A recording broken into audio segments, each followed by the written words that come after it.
ഇന്ന് നവംബർ 1 കേരളപ്പിറവി. ഈ ദിനത്തോടനുബന്ധിച്ച് കേരളത്തിൻ്റെ കുറച്ച് അടിസ്ഥാന വിവരങ്ങൾ നമുക്കൊന്ന് മനസ്സിലാക്കാൻ ശ്രമിക്കാം. 1956 നവംബർ 1 കേരള സംസ്ഥാനം രൂപീകൃതമാകുമ്പോൾ 5 ജില്ലകൾ നമ്മൾ പറഞ്ഞു. തിരുവനന്തപുരം, കൊല്ലം, കോട്ടയം, തൃശ്ശൂർ, മലബാർ. കേരളത്തിൻ്റെ തലസ്ഥാനം തിരുവനന്തപുരം.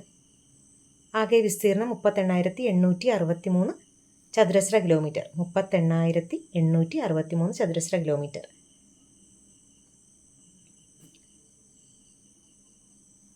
തെക്കേയറ്റത്ത് തിരുവനന്തപുരവും വടക്കേയറ്റത്ത് കാസർഗോഡ് ജില്ലയും. കാസർഗോഡ് ജില്ലയാണ് ഏറ്റവും ഒടുവിൽ രൂപീകൃതമായ ജില്ല. 1984 മെയ് 24 കാസർഗോഡ് ജില്ല രൂപീകൃതമാകുന്നത്. കാസർഗോഡ് ജില്ലയെപ്പറ്റി 1-2 കാര്യങ്ങൾ പറയാൻ ആഗ്രഹിക്കുന്നു.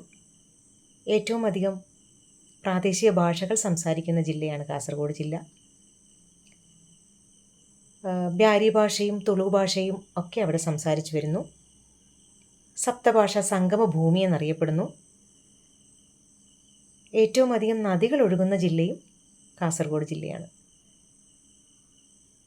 ഏറ്റവും വലിയ ജില്ല ഏതാണെന്ന് ചോദിച്ചാൽ, നേരത്തെ അത് പാലക്കാട് ജില്ലയെന്നായിരുന്നു നമ്മൾ മനസ്സിലാക്കിയിരുന്നത്.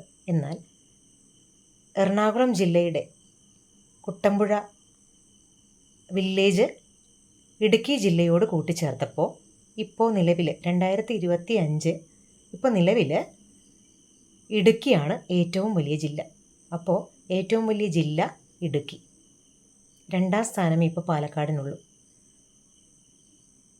എറണാകുളം ജില്ലയുടെ കുട്ടമ്പുഴ എന്ന് പറയുന്ന ആ വില്ലേജ് ഇടുക്കിയോട് കൂട്ടിച്ചേർത്തപ്പോഴാണ് പാലക്കാടിന് 1ാം സ്ഥാനം നഷ്ടമായതെന്ന് കൂടി ഓർക്കുക. ഏറ്റവും ചെറിയ ജില്ല ഏതാണെന്ന് ചോദിച്ചാൽ ഞങ്ങളുടെ സ്വന്തം ജില്ല ആലപ്പുഴ ജില്ല. ഏറ്റവും അധികം ജനസംഖ്യയുള്ള ജില്ല മലപ്പുറവും ഏറ്റവും കുറവ് ജനസംഖ്യയുള്ളത് വയനാട്ടിലും. ഈ പറഞ്ഞ കാര്യങ്ങളൊക്കെ ഓർത്തിരിക്കുമല്ലോ.